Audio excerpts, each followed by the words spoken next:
Oke, teman-teman, sambil menunggu beberapa yang baru mau masuk, ya, kita buka dulu. Selamat siang, Assalamualaikum warahmatullahi wabarakatuh. Salam sejahtera buat kita semuanya. Semoga sehat semuanya ya, adik-adik ya. Tetap semangat ya, tetap menikmati proses ya. Jaga terus kesehatan, ya, jangan lupa sarapan, minum vitamin, jangan lupa. Terus tetap mengedepankan protokol kesehatan. Ini meskipun saya lihat ada beberapa yang tinggal di luar Jawa yang kondisinya mungkin tidak separah di Jawa, tidak separah di Jogja, tapi tetap tetap waspada ya buat teman-teman ya. Terus ya kita doa sama-sama, kita berproses. Semoga besok bisa kembali belajar di kampus, bisa kembali belajar offline, sehingga proses pembelajaran bisa lebih maksimal ya, bisa lebih efektif. Oke, teman-teman, saya coba untuk sedikit mengulas mengenai apa yang nanti kita akan kerjakan di mata kuliah rekrutmen dan seleksi. Saya coba untuk mengulang ya, sedikit mengulang mengenai praktek yang nanti akan kita lakukan nih, adik-adik ya. Oke, jadi sekilas saya coba untuk sedikit menceritakan lagi dari awal mengenai kegiatan rekrutmen dan seleksi. Jadi ini bisa dibilang menjadi salah satu prospek kerja yang bisa dipilih adik-adik kalau misalnya besok mau cari pekerjaan. Ini lowongan kerja yang di jalur PIO ya, di psikologi industri dan organisasi. Salah satunya teman-teman nanti bisa kerja di bagian HRD, ya, bagian HRD, bagian SDM. Penyebutannya bisa beda-beda ya. Jadi ada yang HRD, bagian SDM, bagian kepegawaian, dan sebagainya. Nah, intinya dari pekerjaan HRD, itu nanti teman-teman di kantor, di perusahaan, itu tugas secara umumnya itu bertanggung jawab untuk mengelola sumber daya manusia yang ada di perusahaan. Jadi, fungsi tugasnya adik-adik nanti, kalau di bagian HRD, itu adalah menjaga performa si karyawan, kemudian menjamin kesejahteraan, dan intinya lebih ke lebih ke menjaga kinerja atau performance para karyawan ya. Jadi ini paling tidak kita coba untuk membuka wawasan teman-teman, membuka gambaran bahwa memang orang kerja aja itu bisa punya masalah. Ya. Orang kerja pun juga bisa stres dan tidak semuanya orang kerja itu nyaman sama apa yang dikerjakan di perusahaan. Jadi bisa aja muncul beberapa permasalahan yang dialami sama karyawan. Itu nanti tugasnya adik-adik ketika nanti di kantor, di perusahaan, itu menjaga supaya si karyawan bisa terus fokus dalam bekerja, bisa terus survive dalam bekerja, dan bisa terus mengembangkan kinerja yang mereka miliki.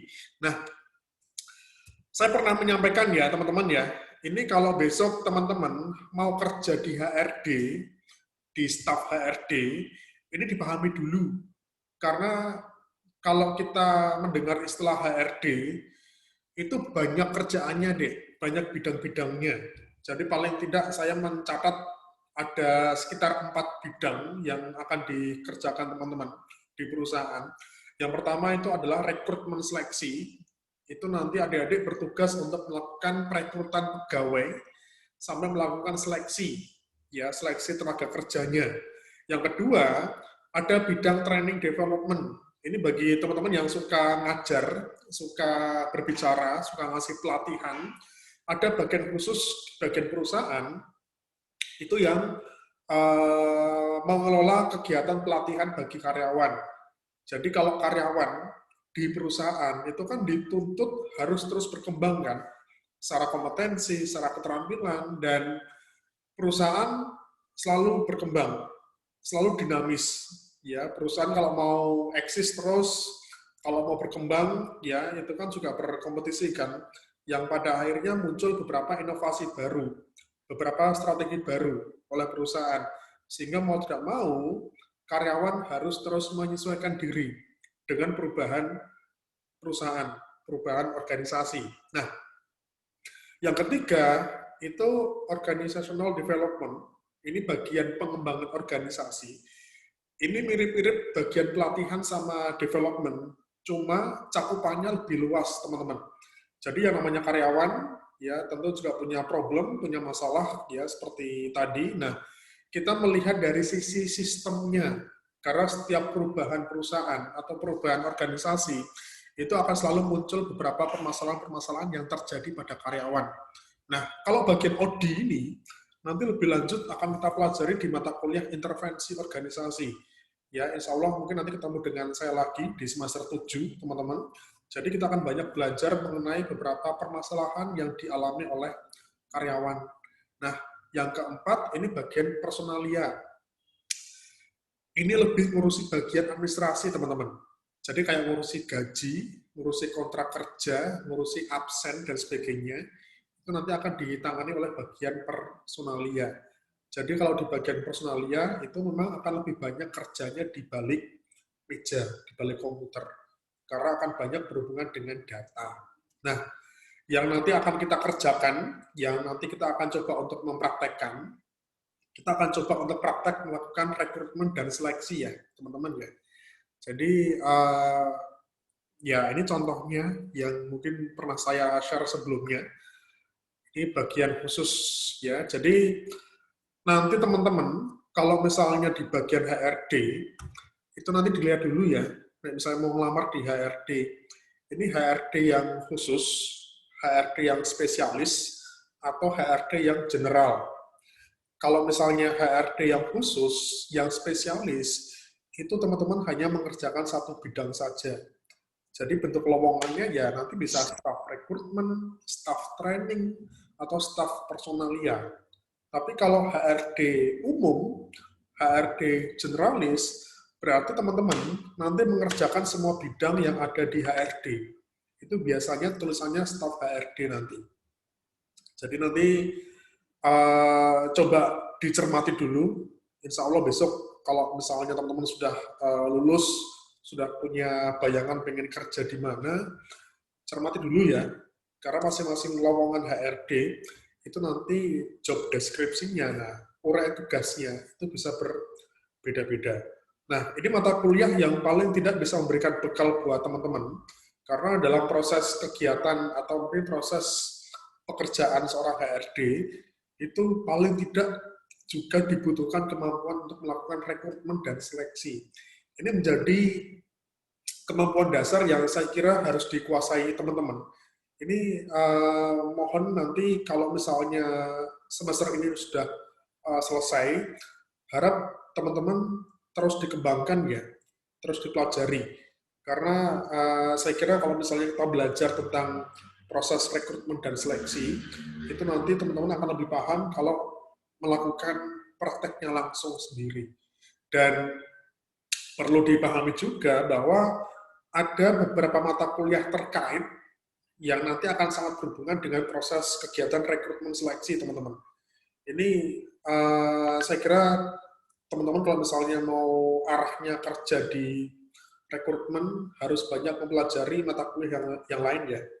Ada mata kuliah psikodiagnostik, ya, ada belajar alat tes kognitif ataupun non kognitif. Itu saya kira harus dipelajari karena nanti kan ada proses seleksi. Nah, misalnya di proses seleksi, ya Anda harus paham alat tes, harus bisa menyajikan, harus bisa ngetes, ya. Kemudian ada mata kuliah wawancara dan observasi, itu coba dipelajari kembali, karena tentu di proses seleksi karyawan, kan ada proses untuk wawancara sama observasi, untuk mengetahui kan, ini si calon karyawan sesuai nggak nih dengan ketentuan yang kita lakukan di perusahaan ini. Nah, contohnya kayak gitu, ya.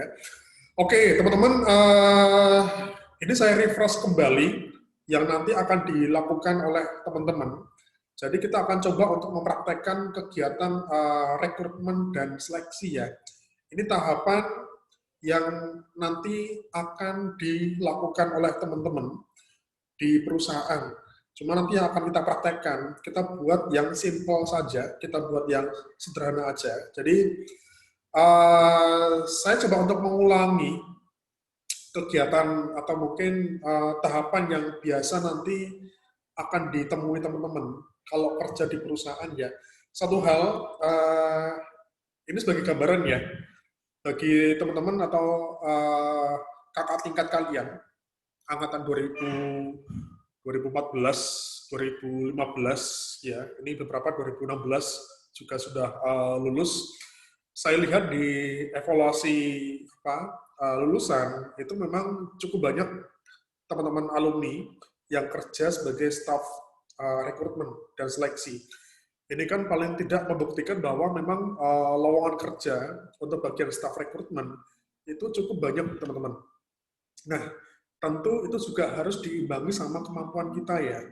Karena lulusan psikologi kan nggak cuma dari kalian aja, nggak cuma dari mercubuana aja. Di Jogja itu ada sekitar 10-an kampus yang punya fakultas psikologi. Berarti kan saingannya makin banyak. Ini yang saya kira teman-teman perlu banget ya untuk bisa menambah kemampuan sama keterampilan. Jadi benar-benar harus bisa bersaing dengan lulusan psikologi yang lainnya. Makanya saingannya teman-teman nggak cuma saingan dari satu angkatan nih, ya, tapi juga saingan dari kampus yang lain. Satu angkatan misalnya sekitar 300-400, ya itu sebagai saingan di internal. Tapi ketika nanti di luar mercubuana, saingan tentu makin banyak lagi. Ada UII, ada UGM, UAD, ada Sadar di situ, Sanata Dharma ya. Itu beberapa saingan kalian. Makanya teman-teman, saya harap terus mengembangkan diri. Kalau memang mau tertarik berfokus di rekrutmen, coba ikut-ikut kegiatan pelatihan ya, atau kalau perlu misalnya magang misalnya yang berhubungan dengan HRD, dan itu paling tidak bisa menambah kemampuan kita nanti ketika sudah lulus ya, insya Allah ya. Oke, mungkin sebelum masuk lebih dalam ya, sebelum saya ulangi sedikit ya mengenai proses dalam rekrutmen ini, teman-teman ada yang mau ditanyakan dulu nggak tentang rekrutmen dan seleksi ini? Monggo, silahkan. Kalau mau ada yang mau ditanyakan, bisa dibuka aja mute-nya.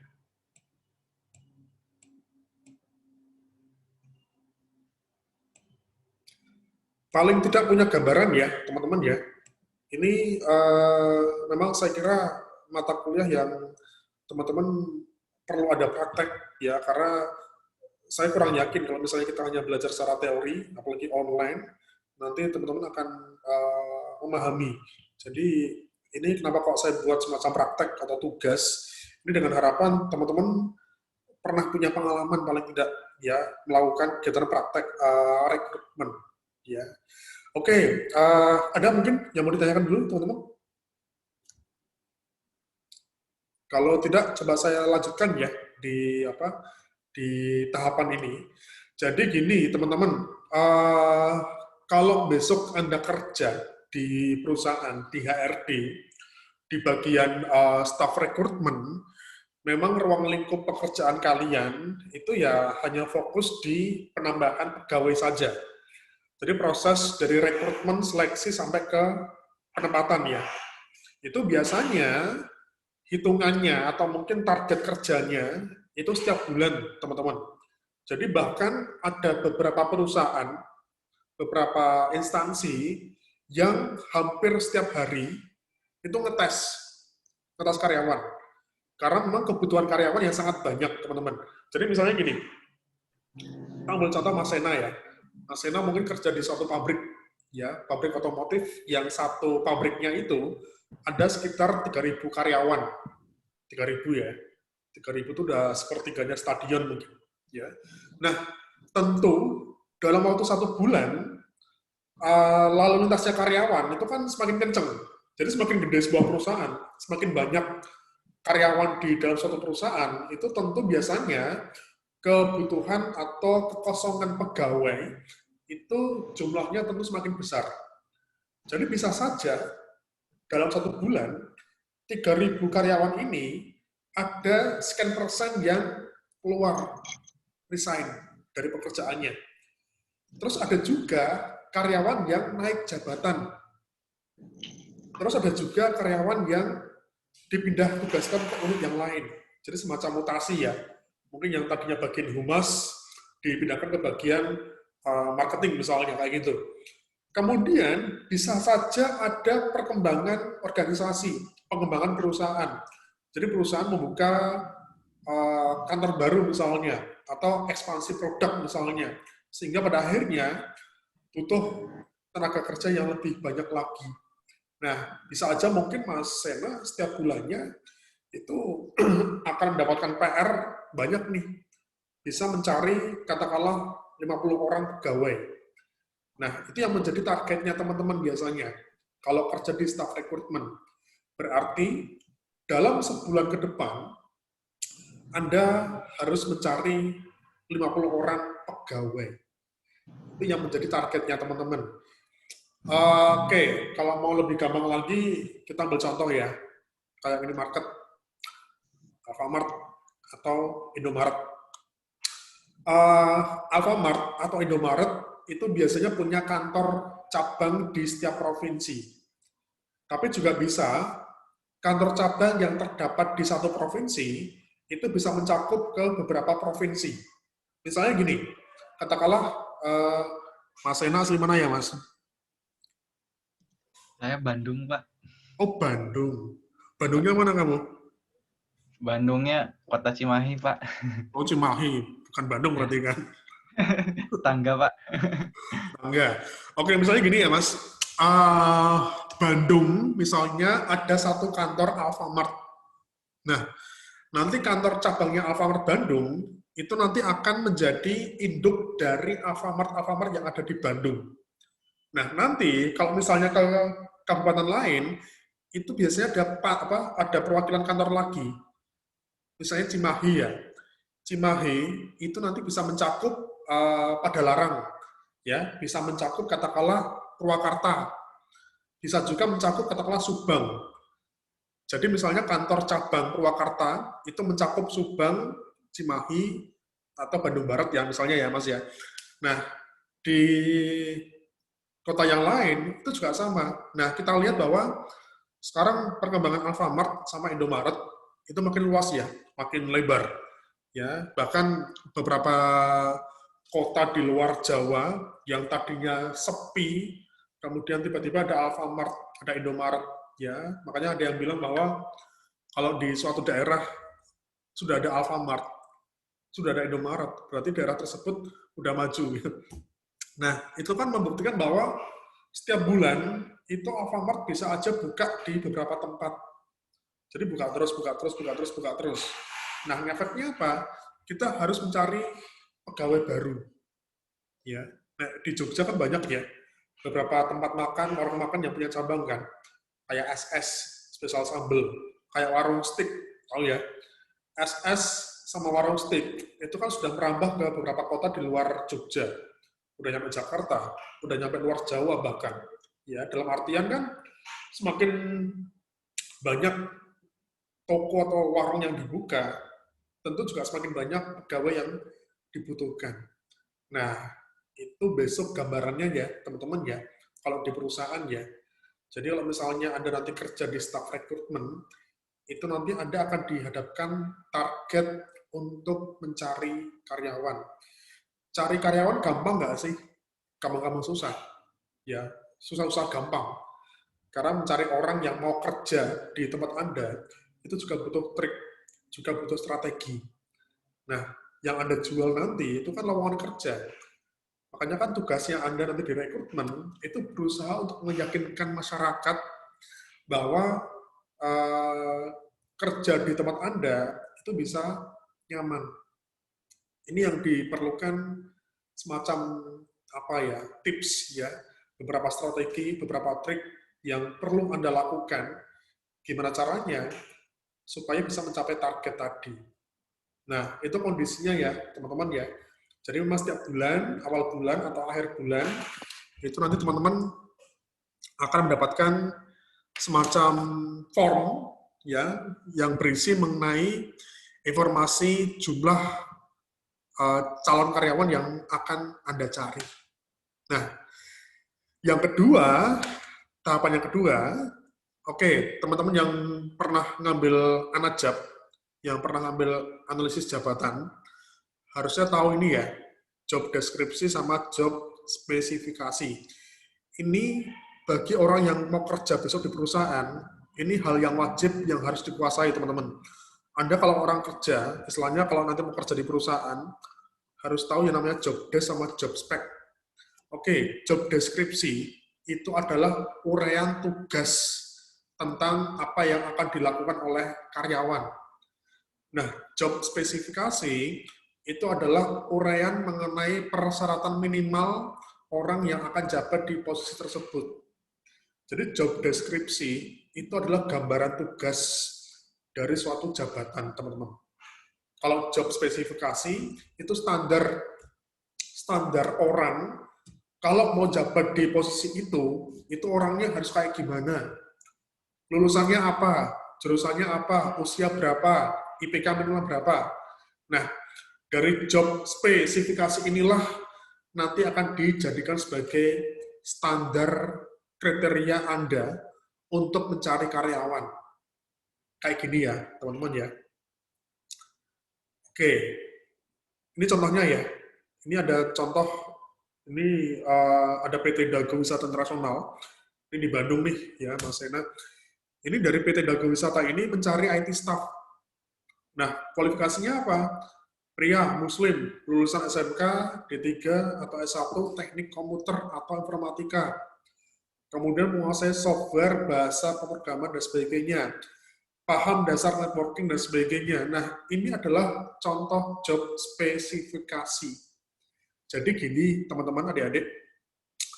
Kalau misalnya di suatu perusahaan, seharusnya ya, perusahaan yang sudah berkembang, artinya perusahaan yang sudah bagus, yang sudah go public, itu seharusnya setiap jabatan di setiap perusahaan itu sudah punya dokumentasi job deskripsi dan job spesifikasi. Jadi biasanya saya ambil contoh ini aja ya, ini map ya, ini pura-puranya dokumen ya. Jadi kalau di perusahaan-perusahaan yang sudah bagus, ya perusahaan yang sudah berkembang, itu biasanya sudah punya dokumen, ya semacam buku atau semacam map yang berisi mengenai standar job deskripsi dan job spesifikasi semua posisi yang ada di perusahaan. Ini kalau di perusahaan-perusahaan yang sudah maju, itu harusnya sudah ada. Jadi perjabatannya ada deh, ya posisi marketing, posisi keuangan. Kayak misalnya ada di organisasi ya, ada RT kan, nanti yang bagian SDM siapa, yang bagian humas siapa, kemudian bagian perlengkapan siapa, dan sebagainya. Nah, itu di setiap perusahaan. Itu kalau yang perusahaannya sudah maju, itu sudah ada catatannya. Artinya, sudah menjadi dokumen standar di setiap perusahaan.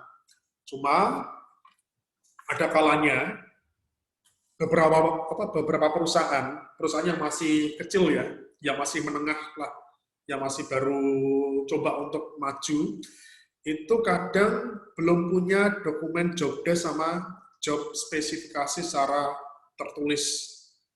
Jadi besok ya, kalau misalnya teman-teman nanti kerja di perusahaan, di HRD, apalagi di staff rekrutmen, kalau misalnya Anda mendapatkan tugas untuk mencari calon karyawan, pastikan tempat kerja Anda itu sudah punya dokumen job deskripsi dan job spesifikasi. Nah, kalau belum ada gimana Pak? Nah, belum ada gimana? Dan belum ada itu PR Anda. Berarti kalau misalnya Anda besok jadi staff rekrutmen dan belum ada dokumennya, ya Anda harus bikin dulu. Nah, bikin job deskripsi sama bikin job spesifikasi itu kan juga tentu butuh persetujuan dari atasan. Nah, besok di tugas kita bikin yang simpel aja ya, teman-teman ya. Jadi kemarin masing-masing sudah kita berikan nama jabatan ya.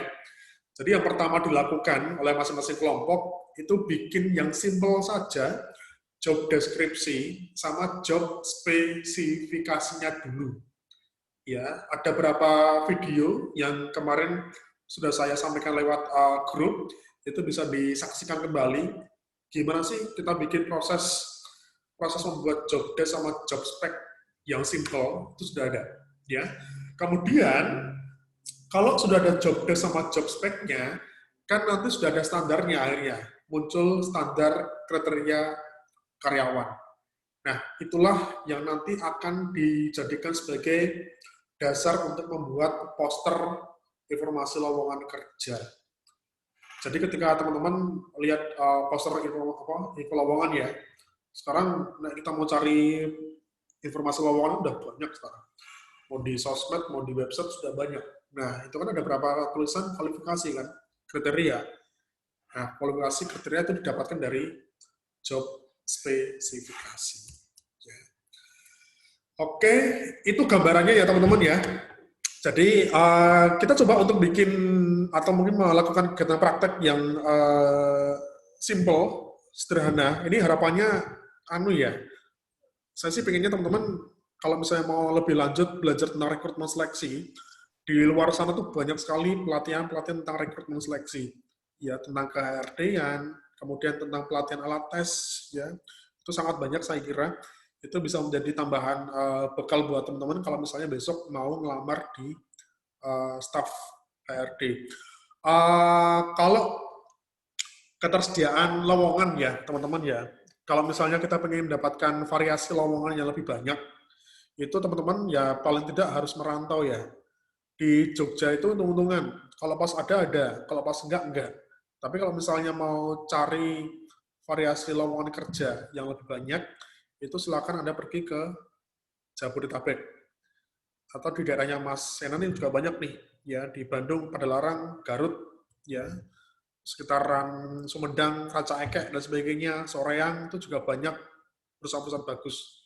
Tapi mau cari yang lebih banyak variasinya, itu ya Jabodetabek ya, Jakarta, Tangerang, Bekasi, Bogor, Depok, ya mungkin sampai ke Serang, Banten, ya itu banyak pilihannya, teman-teman. Jadi kalau misalnya ya ini monggo ya, nanti kembali ke motivasi teman-teman lagi ya. Karena kalau lowongan kerja yang banyak dibutuhkan, ya itu biasanya jadi Jabodetabek. Kalau misalnya fokusnya teman-teman pengen kembali ke kota asal, ya nanti monggo aja. Kalau mau balik ke kota asal ya silahkan. Tapi apakah ada atau enggak nih lowongan kerja yang berhubungan dengan ilmu psikologi? Karena beberapa mungkin nggak banyak ya. Kalau di daerah ya, nanti kembali ke kebutuhan dan motivasi kerja masing-masing lagi. Oke, ada yang mau ditanyakan dulu nggak, teman-teman? Monggo, silahkan. Nah, ada yang mau ditanyakan dulu? Monggo. Yang masih bingung, silahkan.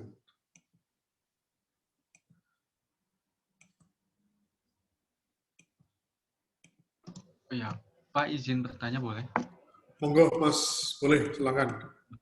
Ini Pak terkait tugasnya. Nah itu kan ditulis presentasi tiap kelompok. Berarti untuk tugas ini dibikin PPT ya Pak? Ini.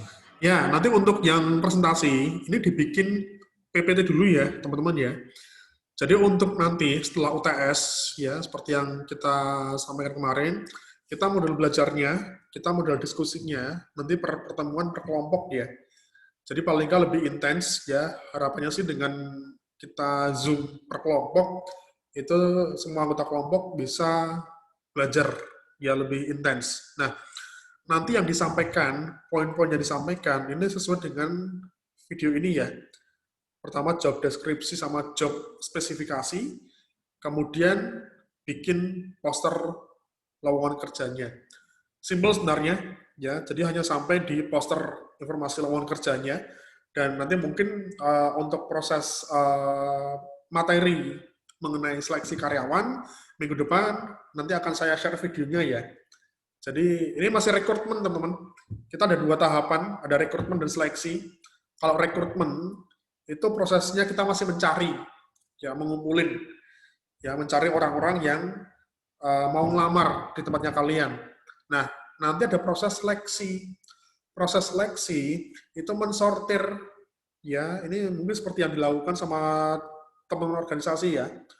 Ada lowongan untuk bergabung di satu organisasi, ada kriterianya akan di situ kan. Nah dari kriteria itu dijadikan sebagai standar untuk melakukan seleksi. Nah kalau kita bicara proses seleksi, kan bisa macam-macam tuh. Nanti ada psikotes, ada wawancara misalnya, ada mungkin tes-tes yang lain seperti itu. Nah, baru nanti pas di UAS, itu dikumpulkan laporannya secara Word.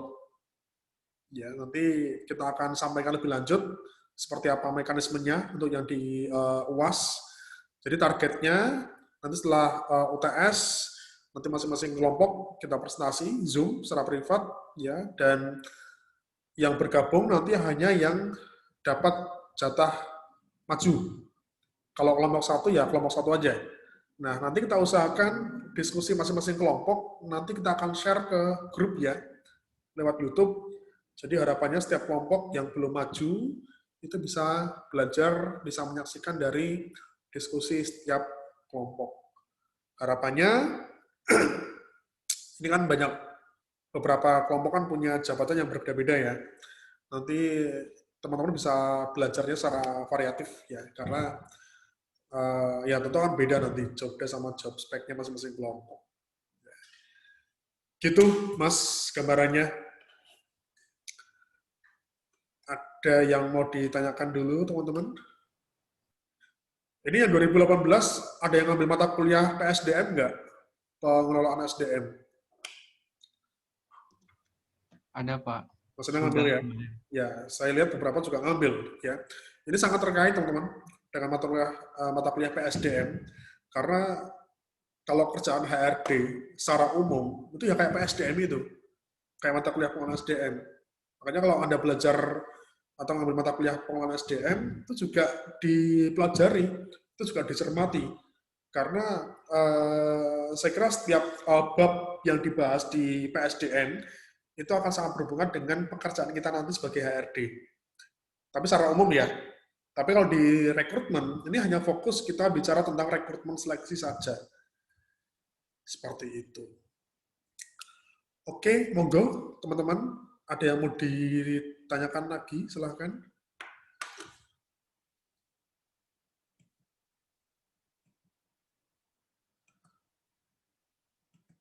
Semoga teman-teman semakin termotivasi ya untuk menyelesaikan perkuliahan ya. Jadi kita berdoa sama-sama semoga segala sesuatunya lebih baik di masa yang akan datang. Ini beberapa perusahaan pada kolaps ya, pada gulung tikar karena COVID, tapi juga pada akhirnya ada beberapa perusahaan yang kembali berkembang ya, kembali untuk coba untuk mengangkat ya perusahaannya kembali, dan semoga besok pas teman-teman lulus itu posisi untuk staff rekrutmen semakin banyak dibutuhkan karena juga ke depan perusahaan makin berkembang. Di Jogja aja kita lihat sekarang banyak perusahaan-perusahaan di Jogja itu kan banyak yang pecahan dari Jakarta ya, cabang. Jadi banyak perusahaan-perusahaan yang tadinya berpusat di Jakarta kemudian membuka cabang di Jogja. Ya, ada Sofi, Gojek, ada Sinarmas, ya cukup banyak saya kira beberapa perusahaan nasional, dan banyak kok beberapa perusahaan nasional yang punya kantor pusat di Jogja. Nanti next time saya coba akan saya share, saya kasih beberapa beberapa gambaran ya lowongan kerja untuk di posisi staff recruitment. Oke, ada lagi teman-teman, monggo yang mau ditanyakan. Ini saya masih punya beberapa materi penunjang untuk pengerjaan tugas kita, ya. Ada materi mengenai metode rekrutmen sama seleksi ya. Yang seleksi akan saya share minggu depan, itu juga sangat menarik untuk dipelajari karena besok kalau Anda kerja di staff rekrutmen juga melakukan seleksi karyawan. Ini melatih keberanian ya.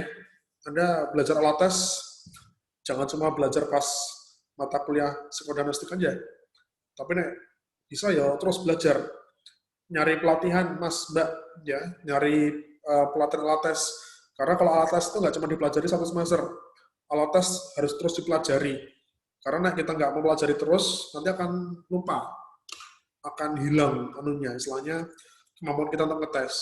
Padahal kemampuan alat tes itu insya Allah seumur hidup kita sebagai lulusan psikologi akan dipakai terus nanti. Karena mau lulus, nanti mau kerja di mana, mungkin besok jadi dosen misalnya, atau jadi manajer HRD, itu kemampuan alat tes akan terus digunakan.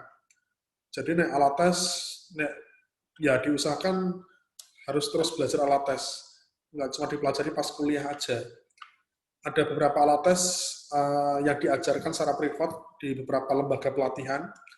Memang beberapa agak mahal mungkin menurut teman-teman. Tapi itu sebagai investasi ya. Investasi buat masa depan. Nah, kalau pengen membuka lembaga sendiri, membuka biro psikologi sendiri, Anda harus S2, ngambil profesi. Ya, kalau Anda baru S1, itu baru sebatas scoring saja untuk alat tesnya. Tapi kalau misalnya sudah S2, itu bisa melakukan interpretasi. Ya, itu perbedaannya ya. Seperti itu. Oke. Itu gambaran tugasnya teman-teman. Ya, nanti minggu depan coba saya follow up kembali dan silakan masing-masing dari kalian, kelompok masing-masing bisa merapatkan barisan lagi. Kita kembali melihat beberapa video saya di grup. Ya, nanti kalau misalnya ada beberapa hal-hal yang mau ditanyakan, nanti bisa di grup ya. Kayak misalnya untuk membuat job desk sama job spec, ya itu saya kira gampang. Ya, Anda bisa mencari referensi di Google, ya nanti bisa disesuaikan dengan konteks masing-masing jabatannya. Ya. Oke, itu aja mungkin teman-teman yang bisa saya sampaikan. Ya, nanti kalau misalnya ada lagi yang mau ditanyakan, nanti bisa share di grup ya. Oke, itu aja. Terima kasih. Ya, semoga sehat semuanya, teman-teman ya. Jangan lupa jaga kesehatan. Jangan lupa sarapan, ya, minum vitamin, ya, terus jangan tidur malam-malam ya, maksimal jam 10 sudah pada tidur, ya. Sahur Pak, sahur. Iya, kan besok udah sahur toh. Ini siap. Ya, Pak, Sehat Pak. makanya nah, istilahnya dengan kondisi kayak gini ya, kondisi kayak gini kan mulai belajar untuk mengatur diri ya, jangan sampai sakit ya. Oke, itu aja teman-teman. Ini belum saya upload e-learning-nya, ya. Sebentar lagi nanti akan saya upload, ya. Nanti bisa dicek, ya mungkin sejam sampai 2 jam lagi ya, teman-teman ya. Nanti saya coba untuk backup dulu, ya. Oke, terima kasih. Selamat siang. Assalamualaikum warahmatullahi wabarakatuh. Waalaikumsalam. Waalaikumsalam warahmatullahi wabarakatuh. Terima kasih, Makasih Pak. Pak. Terima kasih, Pak. Sukses semuanya.